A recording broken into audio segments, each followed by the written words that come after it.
नमस्कार दोस्तों, सिन्हा स्टॉक्स के एक और लर्निंग वीडियो में आप सभी का बहुत बहुत स्वागत है। तो आज देखेंगे भारतीय बाजार को। तो निफ्टी, बैंक निफ्टी और एनएससी के मेजर कंपोनेंट्स की मंथली एक्सपायरी थी, फरवरी महीने की मंथली एक्सपायरी जो कि अब खत्म हो चुकी है। और बाजार का हाल देखते हैं। बैंक निफ्टी 216 पॉइंट डाउन, ज्यादा दबाव में बैंक निफ्टी नहीं है। अगर आप निफ्टी से तुलना करेंगे, निफ्टी को देखेंगे 288 पॉइंट डाउन, परसेंटेज में देखेंगे 1% से ज्यादा की गिरावट। सेंसेक्स में भी निफ्टी से ज्यादा और दबाव, सेंसेक्स में 1.28% की गिरावट, 1068 पॉइंट डाउन। साफ साफ आपको पता लग गया होगा कि सभी जगह चारों तरफ से बिकवाली नजर आई है। आईटी इंडेक्स पूरी तरह से down. Major components from IT index like Infosys, HCL, TCS, Wipro, Tech Mahindra, Coforge और भी आईटी कंपनियां पूरी तरह से धड़ाम। और बाजार आज जो बता रहा है, दबाव बता रहा है, क्या और नीचे जाने की तैयारी कर रहा है। आज इस वीडियो में यही हम लोग देखने वाले हैं कि बाजार ने जो आज कैंडल दिया है, रेड कैंडल, दबाव वाला कैंडल, क्या यह दबाव और बढ़ेगा? बाजार नीचे के द्वार खोलने वाला है, और खोलने वाला है तो कहां तक? या फिर ट्रेंड लाइन पर सपोर्ट लिया है, 400 के ऊपर में क्लोजिंग मिला है, लाइक 25,400 के ऊपर में क्लोजिंग मिला है, तो क्या यहां से अब सपोर्ट लेके ऊपर चला जाएगा? और अगर चला जाएगा तो कहां तक? और अगर जाना ही था तो यहां क्यों नहीं गया? तो ऐसे ढेर सारी बातें करेंगे आज के इस वीडियो में। इंपॉर्टेंट वीडियो होने वाला है क्योंकि हम लोग यहां पे निफ्टी, बैंक निफ्टी और आईटी इंडेक्स भी देखने वाले हैं। यानी आईटी इंडेक्स से मेरा कहने का मतलब कि आईटी के मेजर कंपोनेंट्स को देखने वाले हैं। वीडियो शुरू करने से पहले आप सभी से रिक्वेस्ट है कि चैनल पे नए हैं तो जल्दी से कर लीजिए चैनल को सब्सक्राइब। अगर आसान भाषा में स्टॉक मार्केट ऑप्शन बाइंग सीखना चाहते हैं तो हमारे चार्ट पर आपको कहीं भी कुछ भी इंडिकेटर, तामझाम, जंजाल, जाल नजर नहीं आएगा। कोई इंडिकेटर का इस्तेमाल नहीं करता, कोई भी डेटा एनालिसिस नहीं करता कि भैया ओआई क्या है, तो पीसीआर क्या है, तो इंडिया विक्स क्या है, तो आईवी क्या है। अरे हमको इससे कोई लेना देना नहीं। सिंपल चार्ट देखते हैं, कैंडल स्टिक्स को देखते हैं, उसके आधार पर ट्रेड करते हैं। बहुत सिंपल है बाजार, उसको कॉम्प्लिकेटेड बनाने की कोशिश हम नहीं करते। और आपको भी यही कहते हैं कि आप उसको कॉम्प्लिकेटेड मत बनाएं, बहुत आसान है। पैनिक ना करें, चार्ट को देखें, बाजार के रेंज को देखें कि कहां सेलर्स है, कहां बायर्स हो सकते हैं। अगर बायर है तो बहरूपीय तो नहीं है, मतलब फ्रेश बायर्स है कि नहीं है। बहुत बार ऐसा होता है कि आपको ये 3 कैंडल ग्रीन ग्रीन बना रहे हैं, जिससे ये प्रतीत हो रहा है कि बाजार में बायर है, और अगले दिन सीधे डंप। बात समझ रहे हो ना? फिर 2 दिन ग्रीन डंप। तो इसमें ये बाजार में बायर्स नहीं है, they are not a fresh buyers जो मार्केट में बहुत तेजी लेकर आएंगे और ऊपर लेके जाएंगे, वैसा कुछ। यानी कि डिमांड जोन पर अभी मार्केट नहीं है, यानी कि डिमांड अभी नहीं हो रहा है मार्केट में। अब ये भी आप कह सकते हो इस बाजार को देखकर कि यहां सप्लाई भी बहुत तेज नहीं है, लेकिन फिलहाल डोमिनेट तो सेलर्स ही कर रहे हैं, यानी मार्केट को कंट्रोल सेलर्स ही कर रहे हैं। तो चलिए दोस्तों, वीडियो को शुरू करते हैं। आप लोग सब्सक्राइब कर लीजिएगा, बेल आइकन प्रेस कर दीजिएगा, और हाँ, कमेंट जो आप लोग कम कर रहे हो उसको बढ़ाओ। आप लोग मुझसे ये शिकायत करते हो कि टेलीग्राम पर सर आप जो है कमेंट्री कम कर रहे हो। दोस्तों, अगर आप कमेंट्री के लाइंस जाकर चेक करोगे ना, तो आपके कमेंट से बहुत ज्यादा है। कल के वीडियो में व्यूज तो हमारा जरूर यहां पर 2000 के आसपास पहुंचने वाला है, जो कि बहुत अच्छी बात है। कमेंट देख रहे हो, ये जो कमेंट है ना, ये ओनली 23 कमेंट, ये बिल्कुल भी सही नहीं है। आप चाहते हैं कि बस आपको यहां से गिरेगा, वहां से ऐसा जाएगा, ये जाएगा, वो जाएगा, सब बताऊं, लेकिन आप अपनी तरफ से कोई कंट्रीब्यूशन ना करें, ये तो बिल्कुल गलत बात है। तो दोस्तों, कमेंट भी करिए, इतना सपोर्ट कर रहे हैं तो कमेंट भी ज्यादा करिए। कमेंट से मेरा कहने का मतलब है सवाल ज्यादा पूछिए, ताकि मैं आने वाले वीडियो में उसको शामिल कर सकूं। और जितना ज्यादा कमेंट करेंगे, शेयर करेंगे, धीरे धीरे चैनल भी लोगों तक पहुंचेगा। हमारा जो संकल्प है, हमारा जो इरादा है, हमारा जो सपना है हर घर ट्रेडर, हर घर इन्वेस्टर का, वो आपके बिना संभव नहीं है। और ये बहुत तेजी से हम बढ़ रहे हैं आगे, और आपके बिना तो ये बिल्कुल भी संभव नहीं है। तो आप साथ हमारा दीजिए। ओके गाइस, चलिए सबसे पहले हम लोग बैंक निफ्टी को एनालाइज करते हैं। आज क्या हुआ उस पर भी बात करेंगे, मेरे क्या पोजीशंस थे 5 मिनट के टाइम फ्रेम में, उसको भी बात करेंगे। बैंक निफ्टी वहीं के वहीं है। आज देखिए परसेंटेज में अगर आप देखेंगे, अंकों में भी भैया 25,000 रुपीज का आपका निफ्टी और 61,000 रुपीज का बैंक निफ्टी है, यानी कि दोनों में बहुत अंतर है। नंबर्स में देखेंगे तो ये ज्यादा गिरा, और परसेंटेज में देखेंगे आपको दिख रहा है साफ साफ 1.12%, जबरदस्त गिरा। इसके मुकाबले में 3 गुना गिरा बैंक निफ्टी के मुकाबले में। अगर परसेंटेज में 1% ये भी डाउन होता तो बाजार के हालात और नीचे हो सकते थे बाजार। लेकिन सेंसेक्स और निफ्टी ठीक ठाक, बैंक निफ्टी फिर से बचाने का प्रयास। अब बचाने की जब बात करते हो तो आईसीआईसीआई बैंक में गिरावट देखने को मिल रही है, एचडीएफसी बैंक में 1% से ज्यादा गिरावट देखने को मिल रही है। यानी आप बैंकिंग सेक्टर के 2 मेजर कंपोनेंट्स भाई साहब नीचे है, बावजूद उस तरह से बाजार यहां पर नहीं गिरा। इसका मतलब है कि पीएसयू सेक्टर्स के बैंकों में पैसा लगाया गया, बाजार को बचाया जा रहा है। ये आप भी समझते हैं और हमने आपको पहले भी कई बार बता चुके हैं। अभी फिर से मैं उसको एनालाइज करूंगा, उससे पहले मैं आपको यहां दिखाऊं, ये 2 महीने का 2.5 महीने का जोन है। अभी तक इस जोन के, जब तक इस जोन के नीचे कारोबार नहीं करेगा तब तक वो वाला प्रेशर अभी तक देखने को नहीं मिलने वाला जो निफ्टी में दिख रहा है। स्टिल यहां पर जोन बना के ऊपर अब फिर यहीं पर ये मंडरा रहा है। जरूर दोस्तों, अगर निफ्टी के तमाम स्टॉक्स में, आईटी स्टॉक्स में और तमाम स्टॉक्स में बिकवाली होगी तो कहीं ना कहीं से इंडेक्स को पकड़ा जाएगा। इंडेक्स को ऊपर लेके जाने के लिए या फिर स्टेबल करने के लिए मेजर कंपोनेंट्स के अंदर में या फिर बैंकिंग सेक्टर्स के अंदर में पैसा लगा के बाजार को बचाने का कोशिश किया जाएगा। पहला रेसिस्टेंस रहेगा बैंक निफ्टी में बुधवार के लिए, यानी कि कल के लिए 61,327 का एरिया। अगर ब्रेक करता है तो आज का हाई भी आप मान सकते हो 61,400, बट अच्छा नंबर मैं आपको देता हूं 500 के आसपास का एरिया। इसको ब्रेक करता है तो 61,700 के आसपास का एरिया। मुझे लगता है यहां तक ठीक है। इसके ऊपर जाने से बाजार को भी तत्काल में, बैंक निफ्टी को बचना चाहिए। नीचे के लिए हम लोग देखने वाले सपोर्ट, तो ये रहेंगे आपके रेसिस्टेंस। अब सपोर्ट नोट कर लीजिए। सबसे पहला सपोर्ट जो मुझे नजर आता है 61,000 का राउंड नंबर आप रख सकते हो। ये बहुत बड़ा सपोर्ट तो नहीं है, लेकिन चूंकि हम इसके ऊपर हैं तो इसके आसपास का जो नंबर है 20-25-30 पॉइंट नीचे, आप 61,000 को एक तत्कालिक सपोर्ट रख सकते हैं अगर फ्लैट ओपन होता है तो।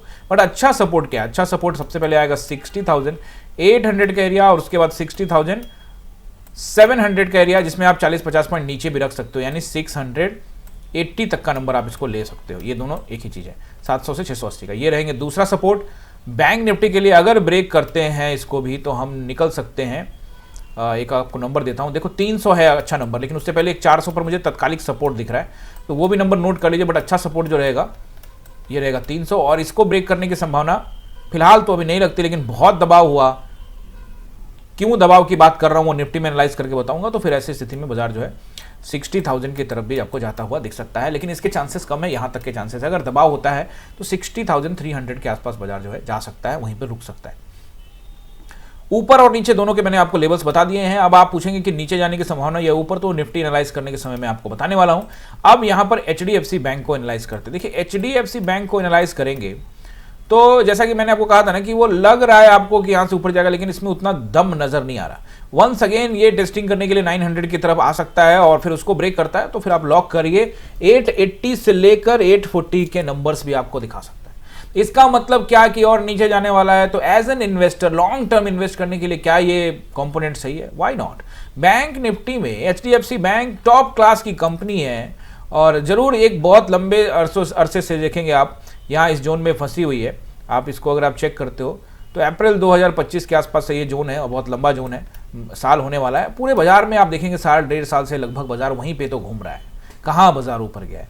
तो ऐसे में हो सकता है कि ऐसी कंपनियों में आपको डर लगे कि नीचे आ रहा है, बट दोस्तों जब आप इसके चार्ट को देखोगे ज्यादा दिन तक नीचे रहने वाले कंपोनेंट में नहीं है। ये मेजर कंपोनेंट है और इंडेक्स का महत्वपूर्ण कंपोनेंट है, हैवी वेट कंपोनेंट है। तो ऐसे में आपको थोड़ा थोड़ा गिरावट पर जरूर अपने पोर्टफोलियो में शामिल करना चाहिए। फिर भी मैं आपको बता देता हूं दोस्तों, ये मैं कोई रिकमेंडेशन नहीं कर रहा हूं, आप किसी एक्सपर्ट से जरूर सलाह लें, ये बहुत जरूरी है क्योंकि स्टॉक मार्केट में पैसा लगाना जोखिम भरा होता है। आईसीआईसीआई बैंक को देखते हैं तो यहाँ भी वही दबाव, और मैंने कहा भी था कि मुझे अभी ऊपर नजर नहीं आता, दबाव ही नजर आता है। और इस कैंडल को देखने के बाद अब ग्रीन कैंडल क्यों बनेगा वो मैं आपको निफ्टी में बताऊंगा, और क्यों बन सकता है, ज़्यादा चांसेस नीचे बन जाने के हैं वो क्यों है वो मैं आपको निफ्टी एनालाइज बताऊंगा। और ये यहाँ भी वही नज़र आता है मुझे। और कल भी मैंने आपको बोला था कि यहाँ पर आपको जो है एक इवनिंग स्टार बनता हुआ नज़र आ सकता है। रिलायंस को देखते हैं तो रिलायंस मैंने कहा कि ये जोन में ही है, तो अभी कुछ खास इससे इरादा नहीं है कि ये ऊपर जाएगा या नीचे जाएगा। इसका इरादा मुझे अभी मतलब ये अपना इरादा बताने के तैयार नहीं है। नीचे ये जोन है, जब इसको ब्रेक करेगा उसके बाद 1360 को टेस्ट कर ले, उसके बाद तय करे कि यहाँ से ऊपर जाना है कि नीचे जाना है, वो सही रहेगा। बाकी अभी रिलायंस ऐसे जगह पर है जहाँ पे कुछ भी एग्जैक्टली और 100% बताना कि ये होगा वो होगा, वैसे 100% तो होता भी नहीं है, लेकिन जो भी बताना हो वो सही नहीं है। यहाँ पर आप किसी भी करवट लेता हुआ नजर आ सकता है।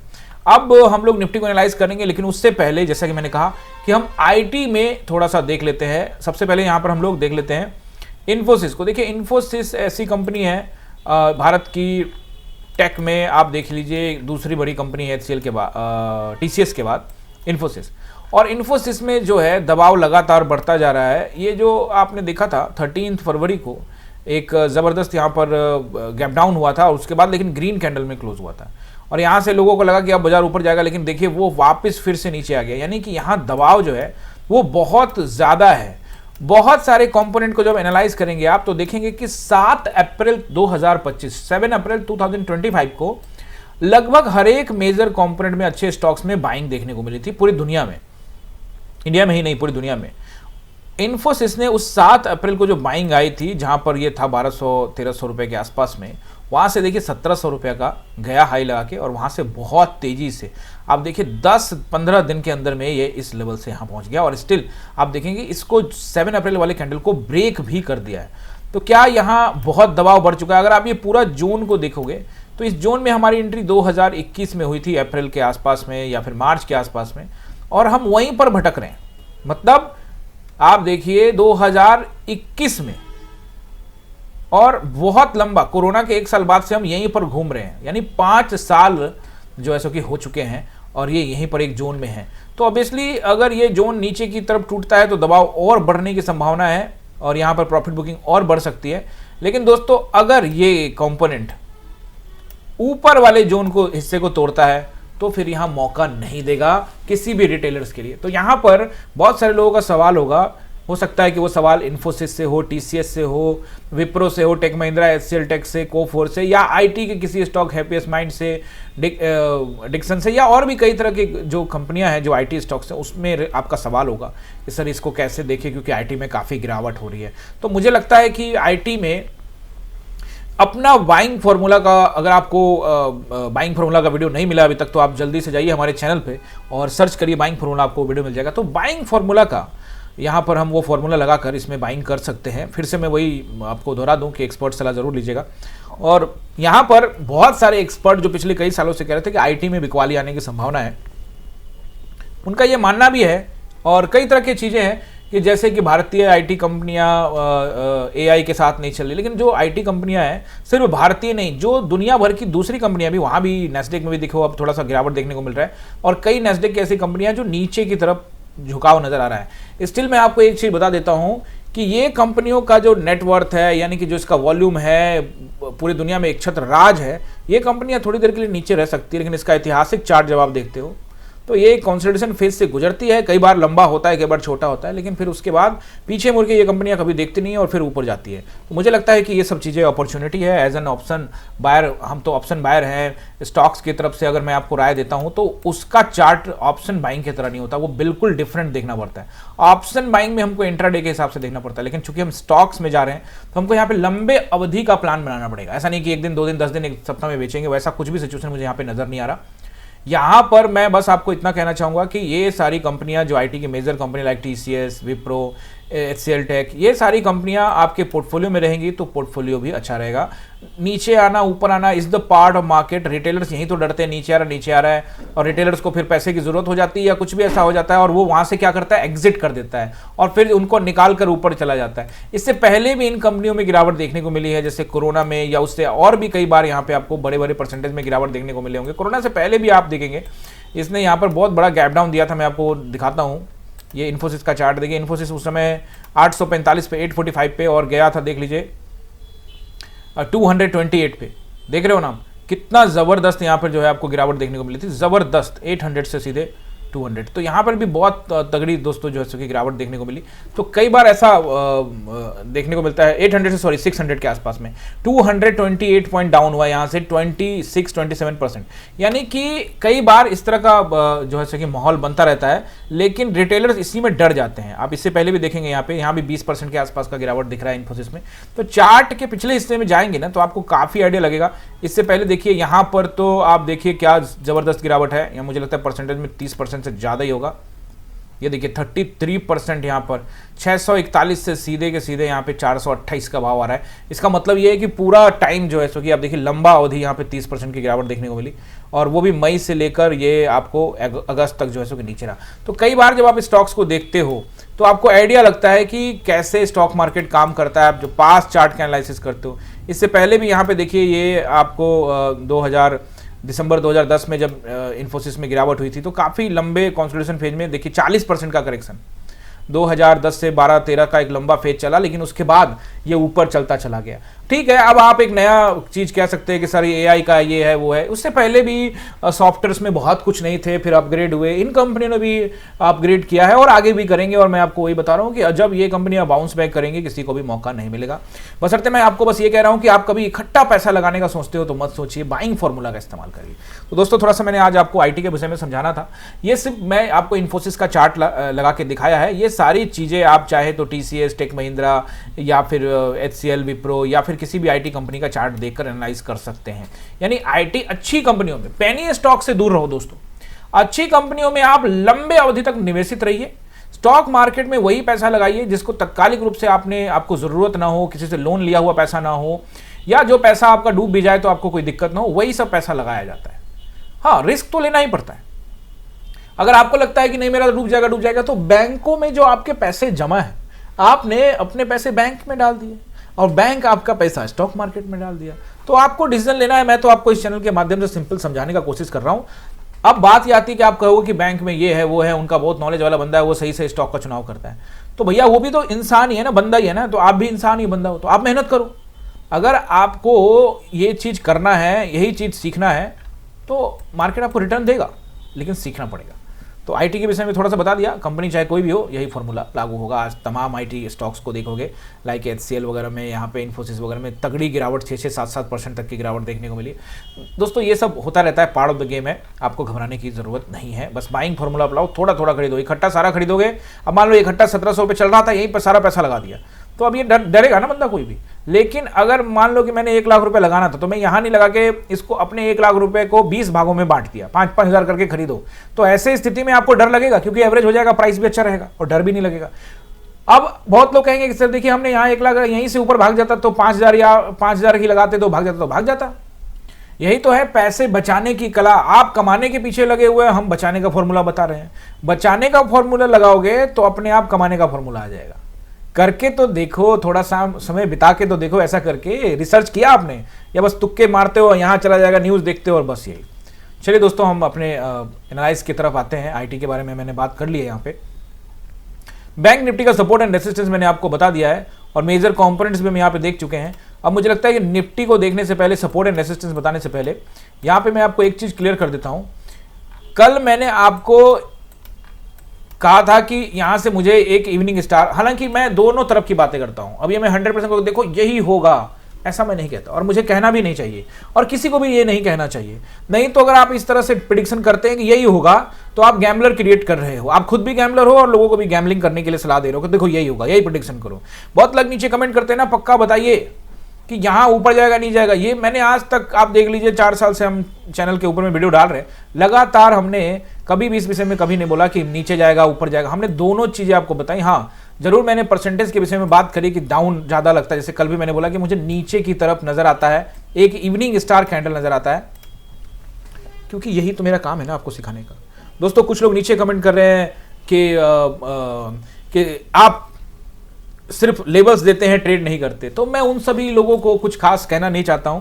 मैं चाहता हूं कि आप इसी तरह से कमेंट करते रहें। जो लोग ये कमेंट कर रहे हैं इसी तरह से कमेंट करते रहिए, क्योंकि कमेंट करने से चैनल ग्रो करता है और आपका साथ चाहे जैसे भी मिले, नेगेटिविटी के साथ या पॉजिटिविटी के साथ, मिलते रहना चाहिए। हम क्या करते नहीं करते ये हमें किसी को बताने की आवश्यकता नहीं है, वो हमारे स्टूडेंट क्लास में आते हैं, वो जानते हैं। और दोस्तों अगर आप सही मायने में ट्रेडिंग सीखना चाहते हो, करना चाहते हो, तो मैं आपको फिर से वही बात बार बार बता रहा हूं कि चार्ट पर विश्वास करना सीख लो। चार्ट पर आप जैसे विश्वास करोगे ना, चार्ट से बार बार मेरा कहने का मतलब यह है कि चार्ट पर आपको यह बात पता लगता है। चार्ट का मतलब होता है भाव, और कहा जाता है कि भाव भगवान है। तो चार्ट पर यह बात पता लगती है कि सेलर्स कहां पर विराजमान है, बायर्स कहां पर विराजमान है। अगर सेलर्स का पोजीशन खतरे में आएगा तो वो क्या करेंगे, अगर बायर्स का पोजीशन खतरे में आएगा, यानी कॉल राइटर्स, पुट राइटर्स, इन लोगों के बड़े प्लेयर्स का पोजीशन खतरे में आएगा, तो वो क्या स्टेप ले सकते हैं, उसको समझने की कोशिश करो। इसी में 2 साल से लेकर 5 साल का समय लगेगा। मेहनत करते रहो, डेफिनेटली आप पहुंच जाओगे। ठीक है ना। अब यहां पर आपको मैंने सपोर्ट एंड रेसिस्टेंस बताना है, ये हमने क्या एक्सपेक्ट किया था उससे पहले।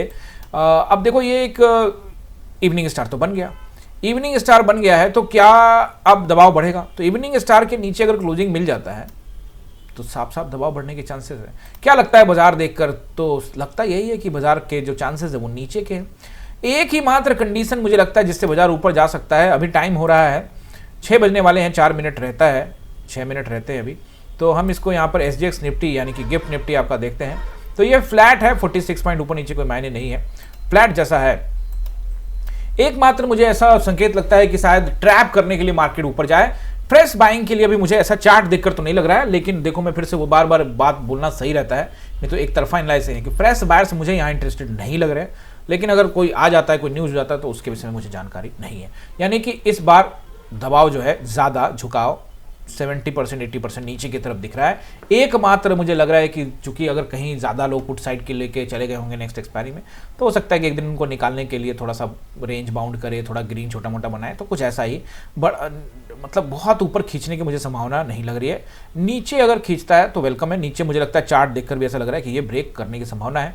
फिर भी यहाँ पर देखेंगे आज जो विक बना के जहाँ सपोर्ट लिया, ये एक ट्रेंड लाइन गुजर रहा है। ये येलो कलर का ट्रेंड लाइन आपको नजर आ रहा है। ये ट्रेंड लाइन इससे पहले भी देखिए सितंबर के आसपास में बना था और उसको टेस्ट किया था ट्रेंड लाइन को, और अगस्त में भी, और फिर यहाँ पर आप देखिए अगस्त के शुरुआती सप्ताह में भी, अगस्त के लास्ट सप्ताह में भी, और यहाँ पर सितंबर के लास्ट सप्ताह, अक्टूबर के फर्स्ट वीक में भी यहाँ पर ये सपोर्ट मिला है। इसका मतलब ये कि ये ठीक ठाक सपोर्ट है। लेकिन इस ठीक ठाक सपोर्ट का हाल हमने बजट के दिन बिगाड़ा था और नीचे आया था। बट चूंकि मैंने आपको पहले बोला बजट कैंडल का कुछ खास महत्व नहीं। लेकिन दोस्तों अगर बाजार में जैसा कि मैंने दबाव है, तो ऐसे में बाजार कहां कहां जा सकता है वो सपोर्ट एंड रेसिस्टेंस में आपको बताऊंगा। लेकिन उससे पहले ढेर सारे लोग इंतजार कर रहे होंगे कि आपने पोजीशंस कहां पे बनाया, तो वो पोजीशंस आप यहां पे नोट कर लीजिए। जहां पे हमने ये पोजीशंस बनाया वो मैं आपको यहां पे बताने वाला हूं। देखो आप जानते हैं कि मैंने आपको एक पॉइंट जो आपको याद दिला देता हूं, क्योंकि आप लोग जल्दी भूल जाते हो। मैंने ये डिस्कस किया था आप सभी से, कल ही नहीं परसों भी किया था, कि 660 से ऊपर जाने में, फ्राइडे के वीडियो में, कि बाजार के जो है पसीना छूट सकता है। मतलब बात क्यों है? अब देखो बाजार का स्थिति जो है वो चार्ट पर पता लगता है कि सेलर्स यहां पर हैं। ऐसा नहीं है कि उसको तोड़कर ऊपर नहीं जा सकता था, लेकिन उसका संकेत थोड़ा कम नजर आए। So that's why I am telling you, या मैंने आपको बताया उस टाइम में कि 660 के ऊपर जो है जाने से बाजार बचना चाहिए। तो ठीक है, तो बाजार उस दिन बचा भी, फ्राइडे के दिन 660 को टेस्ट किया, नीचे आया। लेकिन अगले दिन बाजार गैप अप हुआ और उसके पीछे का रीजन आपको पता है, supreme court of the America, उसका कुछ ये आया और फिर उसके बाद नीचे आ गया। अब इसका भी आपको कारण पता है कि ट्रंप ने वो स्टेटमेंट। बट देखिए दोस्तों, यहाँ ट्रंप क्या करेगा नहीं करेगा अपने को कोई जानकारी नहीं थी और हम इन सब विषय में ज़्यादा सोचते भी नहीं है। हम बस ये कह रहे थे कि 660 जो है वाकई में एक अच्छा रेसिस्टेंस है। उसके बाद ट्रंप का न्यूज़ आता है, कौन क्या बोलता है वो सब अपने जगह पे। न्यूज़ पर भरोसा करेंगे और ट्रेड बनाएंगे तो आप ट्रैप होने की संभावना बहुत ज़्यादा है। तो मैं आपको बार बार वही गुजारिश करता हूँ, आपसे रिक्वेस्ट करता हूँ कि आप चार्ट पर फोकस करिए। चार्ट भाव है, भाव ही भगवान है। तो जब हमने ये एनालाइज किया था कि मार्केट 660 के ऊपर जाने से बचेगा, तो वैसे स्थिति में मार्केट ऊपर तो गया था लेकिन ज़्यादा दूर तक नहीं गया। 100 पॉइंट ऊपर 3 कैंडल में गया था, लेकिन उसके बाद फिर वहीं घूमता रहा और लास्ट क्लोज होते होते भी लगभग 700 के आसपास में रहा, 660 से ज़्यादा दूर नहीं। लेकिन आज गाड़ी जो है वो 660 के नीचे खुली, यानी कि पहला जो है ये लेवल जो है 660 के तो नीचे खुला। तो जो 660 पहले मैं बोल रहा था कि वो एक रेसिस्टेंस एरिया है, तो आज तो पहले कैंडल में आपको एंट्री करने का अवसर दे रहा है। जस्ट चूंकि दोस्तों मैं फर्स्ट कैंडल का रूल है कि मैं जाता नहीं हूं, बहुत रेयर कभी जाऊं तो जाऊं, बहुत रेयर गया हूं तो ऑलमोस्ट मान के चलिए कि मैं नहीं ही जाता हूं, ना के बराबर। तो ये रूल को रूल मान सकते हो आप। तो मैं फर्स्ट कैंडल में नहीं गया, लेकिन सेकंड कैंडल तक कहाँ वेट करने वाला था। 660 ब्रेक कर चुका था, 600 ब्रेक कर चुका था। बस मुझे ये तय करना था कि रेसिस्टेंस कहाँ है, एंड बस मैं रेसिस्टेंस का, यानी कि वही हमारा एक स्टॉप लॉस प्लान करना होगा हमें। हमने यहाँ पे एक स्टॉप लॉस प्लान किया और उसके बाद हम आसानी के साथ चले गए। मुझे जहाँ तक लगता है, एक बार देख लेते हैं आज क्या फर्स्ट ट्रेड में शायद बड़ा स्टॉप लॉस होगा, 660 का आसपास का हो सकता है। तो यहाँ देखिए, हाँ बिल्कुल 660 का स्टॉप लॉस, क्योंकि दोस्तों बड़ा स्टॉप लॉस यहाँ पे लेना पड़ सकता था, क्योंकि आप सेंटीमेंट पर ट्रेड कर रहे हो और लगातार गैप डाउन खोल के लगातार रेड पर रेड बना रहा है। तो बस मैंने यहाँ पकड़ लिया, क्योंकि ज़्यादा कुछ सोचने की आवश्यकता नहीं है। 660 निकलेगा तो छोटा मोटा स्टॉप लॉस, ये बड़ा स्टॉप लॉस एक्सपायरी का दिन है, जो भी होगा एक्सेप्ट कर लेंगे और फिर अगर कुछ हुआ तो ठीक है, नहीं तो फिर करने की आवश्यकता नहीं है। लेकिन बाजार ने कहा नहीं ठीक है, आपने एनालाइज सही किया है, आप वेट करते हैं, हम आपको कोई दिक्कत नहीं है, हम आपको ट्रेड दे रहे हैं, आप इनिशिएट करो। हमने कर लिया। यही चीज़ मैं आपको कहता हूँ, खुद पर भरोसा करो, अपना सेटअप खुद से बनाओ, तब जाकर आपको कॉन्फिडेंस जो है वापस आएगा। अगर कॉन्फिडेंस चला गया है तो हमारी एंट्री यहाँ हुई, यहाँ पर हमने ट्रेड को कुछ निकालने की कोशिश नहीं किया वापस फिर इस कैंडल के ऊपर में 10-5 के आसपास में फिर से एंट्री हुई, फिर उसके बाद वापस से या फिर इस जगह पे कहीं एंट्री हुई हमारी, और फिर वापस से एक एंट्री हमने लगभग यहाँ पे बनाई 13:05 या 13 बजे का कैंडल में, 1 बजे का कैंडल में हमने यहाँ एंट्री बनाई, थोड़ा बहुत यहाँ पे घूमा और फिर नीचे आया, और यहाँ भी बहुत अच्छा बना। सबके स्क्रीनशॉट आपको टेलीग्राम पे डाल दिए, और टेलीग्राम आपने ज्वाइन नहीं किया है तो नीचे डिस्क्रिप्शन में लिंक है, ज्वाइन कर लीजिए। तो दोस्तों चूंकि 660 का हमने ये एनालाइज किया था, उसके नीचे ही खुला दबाव भी साफ साफ नजर आया, तो मुझे लगता है कि चलो जाना चाहिए। अब ये सोच के कि इसमें स्टॉप लॉस सेट हो जाएगा, तो कौन सा ऐसा ट्रेड है जिसमें ये डर नहीं होगा कि स्टॉप लॉस है, तो उसको डर नहीं बनाना है, आपको रेंज पकड़ना पड़ेगा कि रेंज कहां से चलेगा कहां चला जाएगा। रेंज कैसे पकड़े नहीं पकड़े, आप चैनल पे बने रहिए, लंबे अवधि तक आपको ढेर सारे वीडियो आगे जाके मिलेंगे।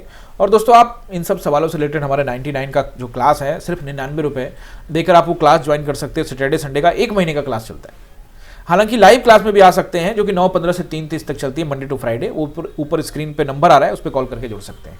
तो मैंने आपको अपने लेवल्स बता दिए, एक मैंने यहाँ लिया, दूसरा ट्रेड यहाँ किया और तीसरा ट्रेड यहाँ किया, और सबके स्क्रीनशॉट आपको टेलीग्राम पे अवेलेबल है। अब दोस्तों इसका सपोर्ट एंड रेसिस्टेंस नोट कर लीजिए। देखिए मुझे लगता है कि पहला जो रेसिस्टेंस नजर आएगा निफ्टी के अंदर में, वो लगता है, ये तो मैंने आपको बता दिया कि इवनिंग स्टार बन गया, दबाव ज्यादा दिखता है, बावजूद इसके हमने एनालाइज किया है कि दबाव ज्यादा है, इसमें कोई दुराई नहीं। तो अगर प्राइस एक्शन दबाव ज्यादा, इसका मतलब ये नहीं है कि बस मार्केट खुला और एंट्री बन गया, ऐसा नहीं करता मैं। प्राइस एक्शन बनने का वेट करता हूं, इंट्राडे में देखता हूं वो क्या करने वाला है, पहले क्या सोचा नहीं सोचा, उससे बल मिलता है और वही कर रहा है तो फिर कोई दिक्कत नहीं है, फिर उसी बल के साथ उसी हिम्मत के साथ में ट्रेड को एग्जीक्यूट कर देते हैं। पहला रेसिस्टेंस रहेगा 460 से लेकर 480, 460 टू 480, मतलब 25,000, 460 से 480, ये रहेगा आपका पहला रेसिस्टेंस। दूसरा यहां पर रेसिस्टेंस रहेगा 560 का, ठीक है, 25,560। तीसरा रेसिस्टेंस रहेगा 600 और फिर रहेगा 660। अब देखो 660 से जाने से ऊपर में तत्काल को बाजार को बचना चाहिए। अगर ठीक है पूरा रैली करके पूरा इंगल्फ कर जाएगा, ये कर जाएगा, वो कर जाएगा, तो फिर वो टेलीग्राम पे अपडेट दूंगा। फिलहाल मुझे लगता है कि 660 अगर ऊपर जाता भी है तो 660 उससे ऊपर जाने के बारे में तत्काल बाजार को नहीं सोचना चाहिए निफ्टी को। ये रहे रेसिस्टेंस सपोर्ट नंबर 1। पहला सपोर्ट जो मुझे यहां पे नजर आता है 25,380 से लेकर 360 का एरिया, 380 टू 360 का एरिया रहेगा आपका। ये एरिया आपको नोट करके रखना है, ये जो नंबर है ये बड़े इंपॉर्टेंट है दोस्तों, 380 टू 360। इसको ब्रेक करता है तो फिर ऐसे स्थिति में अगला नंबर जो आपको दे सकता है वो दे सकता है 360 तक हो गया। तो आज का जो लो है वो तत्कालिक रूप से मान सकते हो उसको 327, बट अच्छा जो रहेगा 25,260 सही लग रहा है। इसको ब्रेक किया तो 160। अब बात ये आती है कि प्राइस एक्शन अगर नीचे का बनाता है तो नीचे के लिए कोई दिक्कत नहीं है, ऊपर का बनाता है तो ऊपर में भाई साहब साइडवेज साइडवेज साइडवेज, नीचे आता है बूम बूम बूम, नीचे आएगा तो मौके ही मौके, ऊपर जाएगा तो थोड़ा सा लॉट मैनेज करना पड़ेगा या समझना पड़ेगा। तो आई होप कि आपको सपोर्ट एंड रेसिस्टेंस आपने नोट कर लिया होगा, आपको मैंने बता दिया है, और तमाम मेजर कंपोनेंट्स को भी समझाने की कोशिश किया है कि बाजार के अंदर में तत्काल रूप से दबाव दिख रहा है। कोई न्यूज वगैरह आ गया तो उसको रिएक्ट करेगा, अदरवाइज दबाव ज्यादा नजर आ रहा है। एक चीज और दोस्तों, यहां पर फिर से वही चीज दोहरा देता हूं बार बार, जैसा कि हमेशा दोहराता हूं, यहां सेलर्स का कब्जा था, कंट्रोल किए नीचे लाए, फिर जोन बना, सेलर्स यहां कंट्रोल किए नीचे लाए, यहां पर सेलर्स और बायर के बीच में अभी चल रहा था फाइट, तभी दो न्यूज आए, पहला बजट और फिर उसके बाद वो टैरिफ वाला। तो इस वाले जोन को ये नीचे टेस्ट किया नहीं प्रॉपर तरीके से, क्योंकि बजट वाले दिन किया उसका कोई महत्व नहीं है। बजट वाले दिन तो मार्केट रिएक्ट कर सकता है ना, न्यूज के आधारित हो गया। तो इसका मतलब साफ साफ है कि ये जो जोन है इसके ऊपरी हिस्से पर अभी भी हम कार्यरत हैं, काम यहीं पर कर रहे हैं। इसका मतलब क्या है कि अभी पूरी तरह से निचला वाला जोन पर सेलर्स का कब्जा है कि नहीं है ये अभी क्लियर नहीं है। हाँ, बायर्स भी कुछ वैसे नहीं है, अगर होते तो पिछले, अब देख लीजिए कम से कम 15-20 दिन हो गया, इस तारीख को आप नोट कर लीजिए, तो ये देखिए 3 फरवरी, तो अभी चल रहा है 24 फरवरी, तो ये एक अच्छा खासा लंबा समय बीत चुका है, जो कि इस बेस के बारे में बताता है कि हाँ अच्छा है, लेकिन लंबा समय बीता है, लेकिन चार्ट देखकर वैसा प्रतीत नहीं हो रहा है कि नीचे ऊपर की तरफ जाएगा। ऊपर जाने के लिए मैंने बोला कि मार्केट अगर ऊपर जाता है तो आपको नंबर्स मैंने दिए, वो उसके पीछे का रीजन ये है कि अगर दबाव के साथ बहुत सारे लोग गए होंगे, उनको ट्रैप करना, उनको निकालने का इनका मकसद होगा। आई होप दोस्तों कि आपने ये सपोर्ट नोट कर लिया होगा। पहला सपोर्ट मैं आपको बता चुका हूं 200, पहला सपोर्ट 380 से लेकर 360 ब्रेक करता है तो 260 और उसको ब्रेक करता है तो 160 के तहत तरफ भी बाजार जा सकता है। लेकिन अगर और तेज गिरावट हुई तो बाजार कोशिश करेगा 25,060, 25,000। हालांकि 25,000 बहुत बड़ा गिरावट होगा। अगर 400 पॉइंट का गिरावट हुआ तो ऐसे ही कोहराम मचा हुआ मार्केट में, अब एक बार फिर से बम यहां पर फेंक देगा मार्केट, तो फिर लोगों की हालत खराब हो जाएंगे। इसीलिए मैं कहता हूं कि अगर आप इन्वेस्टर हैं या फिर इन्वेस्टिंग ही करना चाहते हैं तो हमारे बाइंग फॉर्मूला को, वीडियो को जरूर देखिए। दोस्तों चलने से पहले आप सभी से मैं रिक्वेस्ट करूंगा कि चैनल पर नए हैं तो सब्सक्राइब कर लीजिए, जल्दी जल्दी कमेंट करिए। कमेंट बड़ा कम करते हैं, हमसे चाहते हैं कि टेलीग्राम पर रेगुलर कमेंट करूं और ये बता दूं क्लियर कट में ऐसा होगा वैसा होगा ये होगा वो होगा, और आप यहां पे कमेंट नहीं करिए, तो सही नहीं है। तो आप भी जरूर कमेंट करिए और चलते चलते दोस्तों हमारे चैनल को ज्वाइन भी कर लीजिए। बहुत आसान है, किसी भी वीडियो के नीचे में ज्वाइन का बटन पे क्लिक करते के साथ में आपको 3 प्लान आएंगे, एक क्लब, अर्जुन और डोडा। आप हमारे चैनल को कंट्रीब्यूट कर सकते हैं किसी भी प्लान को लेने के। दोस्तों बहुत सारी चीजें मैंने आपको यहाँ पे समझाने की कोशिश करी है और आने वाले टाइम में बहुत सारे ऐसे वीडियो मैं ला चुका हूं और भी लाने वाला हूं कि जैसे बहुत बार क्या होता है कि पास्ट में लोग लॉसेस करे होते हैं और नए में उनका जो हिम्मत नहीं पड़ रहा होता, या फिर किसी दिन मार्केट उनको नजर आ रहा है कि अब ठीक है अच्छा चलेगा, मोमेंटम होगा, लेकिन वो हिम्मत नहीं जुटा पाते। तो इसको लेकर हमने पहले भी वीडियो डाले हुए हैं और भी लर्निंग से रिलेटेड, साइकोलॉजी से रिलेटेड वीडियो आते रहेंगे। आपके काम का चैनल है, सब्सक्राइब कर लीजिए, दोस्तों के साथ शेयर करिए, कमेंट करिए और चैनल को भी ज्वाइन कर लीजिएगा। आई होप कि आपको सब कुछ समझ में आ गया होगा। नहीं आया तो जो कमेंट है वो कर दीजिएगा, मैं अगले वीडियो में उस आंसर देने का कोशिश करूंगा। मिलते हैं अगले वीडियो में, आप सभी का बहुत बहुत धन्यवाद।